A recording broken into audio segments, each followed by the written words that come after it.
Hi, I'm Eric. And if you're a Ford owner and your check engine light has come on and the reason is for a P0193 trouble code, you've come to the right place. I got my double E degree in 1988 and I've been studying Ford wiring diagrams since at least 1990.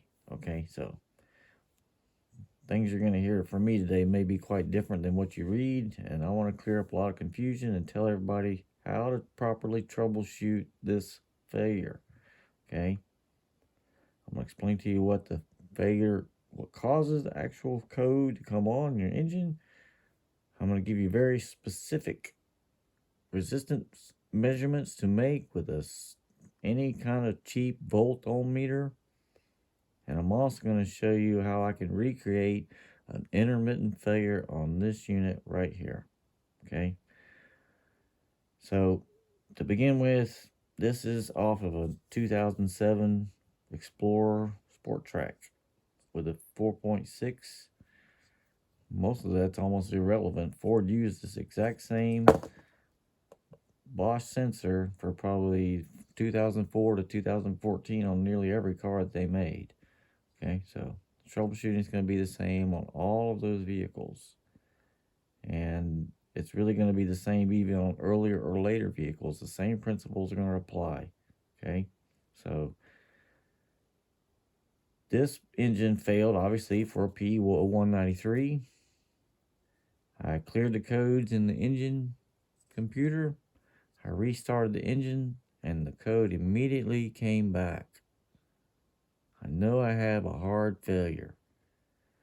But when I checked the data stream with the engine running with my scanner, it showed this engine running right perfectly right around 40 psi fuel pressure. Okay, so what gives? Obviously, I have an intermittent failure that's causing it to set that code, yet most of the time it's kind of working. All right, so let's understand first of all, what the code means. Okay, P0193, fuel rail pressure sensor circuit high. Okay, contrary to almost everything you will read, this does not mean the fuel pressure is too high. I could absolutely disconnect this sensor, and there's enough protocols and parameters and controls in that computer that there's no way, even with this disconnected, it's going to run at a ridiculous duty cycle to achieve a high fuel pressure. It's not going to happen. If I add one word to this statement, which is resistance, okay, changes the whole scope of the meaning of the failure code. Okay, I'm now looking for a high resistance. This failure code is set for one reason and one reason only, is because the signal coming from the pressure sensor is so ridiculously out of range, it can't be true. The computer's telling you you have a high impedance in the pressure circuit. Okay, so most common failures are going to be your pressure switch. This is what it's going to be. Some people actually have a problem with the connector, which means you're either not making a good connection, which is an open circuit, or a high resistance, or we actually have a broken wire, which is still an open circuit or a high resistance. This is what this code is telling you. P0192 would be low. That would be a short circuit between these things, and it has the same protocol for troubleshooting. All right. Here I'm going to show you the internal wiring diagram of this pressure sensor. Make sure I get this into view for you. Excuse me. Here we go. Okay. If we look at the wiring pins on the sensor from left to right, it's 1, 2, 3, 4. Okay. Pin number 1 is the pressure signal going to the computer. Pin number 2 is the 5 volts powering the pressure sensor that's called V reference. Pin number 3 is the temperature signal going back to the computer, just like the pressure signal. And pin number 4 is what Ford calls signal return, which in engineering terms, I would call that a common. It's kind of similar to a ground, okay? And as we can see, that ground is tied to the bottom of all of the other 3 important wiring, okay, that we have to check. So all we need is a basic ohm meter to verify if this is working, okay? Like I said, this is intermittent. I'm going to show you that. It might actually look like it's working when I first connect these wires, but it probably won't. But we'll make it work. So, to connect your ohm meter, we're going to have to select at least above 40 kilo ohms on your settings. On your ohm setting, we're going to be at lower 40 kilo ohms, 1 lead in common, 1 lead in ohm. Does not matter which color you put where for testing resistance. Has no difference. And I'm going to test, if you'll see, I made a little chart here showing you that if I test between leads 1 and leads 4, I should get approximately 3.7 kilo ohms. If I test between leads 2 and 4, I should get about 5.4 kilo ohms. If I test between 3 and 4, depending on my temperature, I got 32 kilo ohms at approximately 69 degrees ambient temperature. Okay? This is the readings you should get on a brand new unit or with your unit removed from the vehicle with no pressure on it.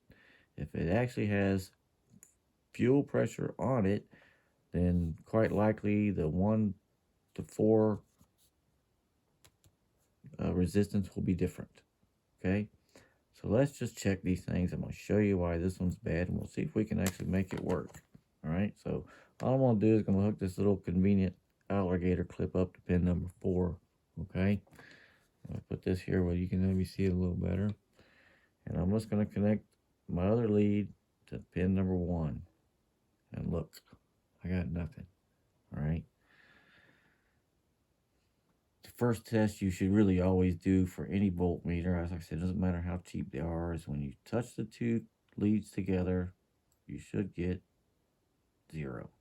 Okay, so if this was making any kind of conductivity through this switch, I would get something, especially set up on such a high resistance. So from pins 1 to 4, I have an open circuit. I should be getting 3.7 kilo ohms. From pins 2 to 4, I have, same thing, an open circuit. I have no resistance even measurable on here. I should be getting 5.4 kilo ohms on 2 to 4.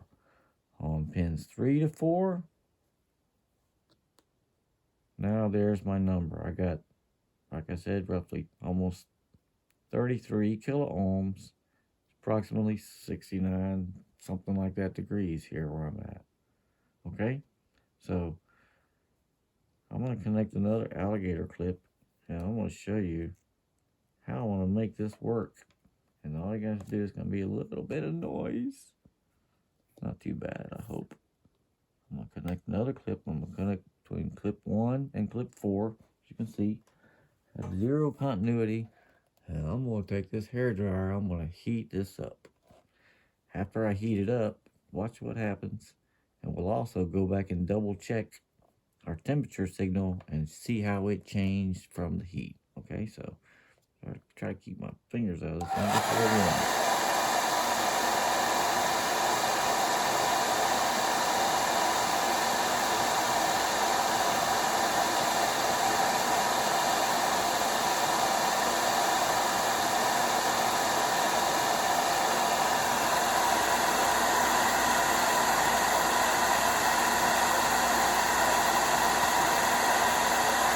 There it goes. See? it took a few seconds, but look, now I'm getting the proper reading. Now I'm getting the 3.7. I go to here to pin number 2 to 4. I'm getting the proper 5.4. If I go back to pin number 3,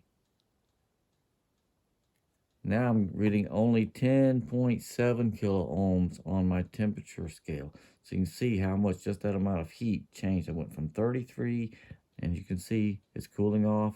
So the resistance is rising, okay?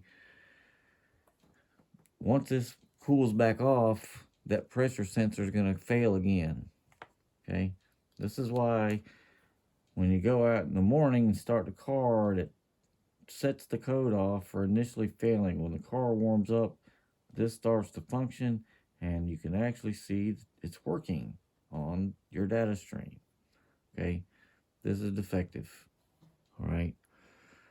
The only other thing that can possibly be that will cause an excess resistance is damage to your wiring, okay? Some people have problems with the connector.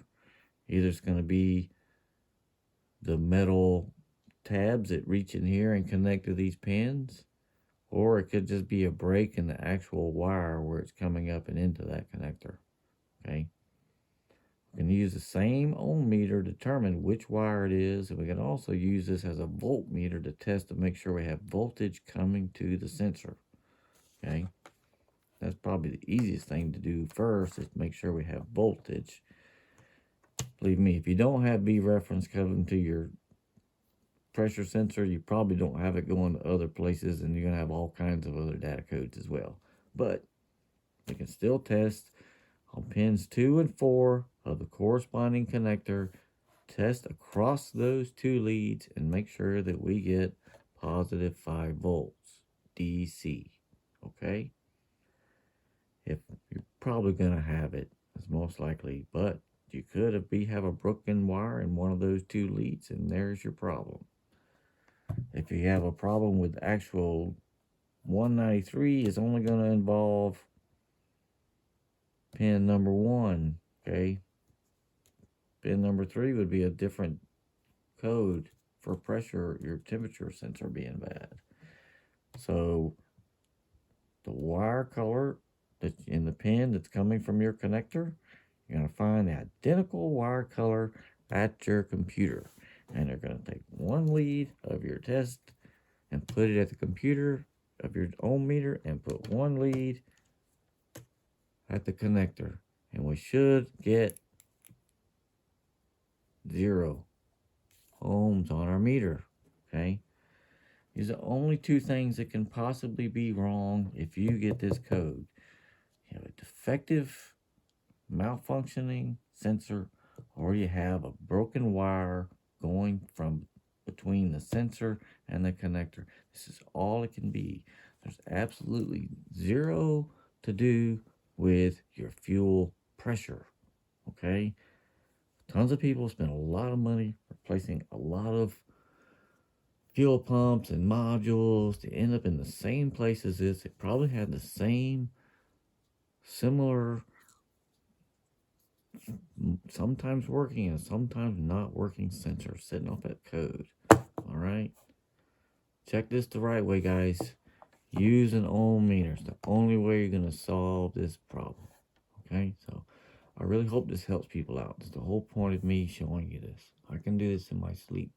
I want you to be able to do it too. So I really appreciate everybody watching, and we'll see you next time.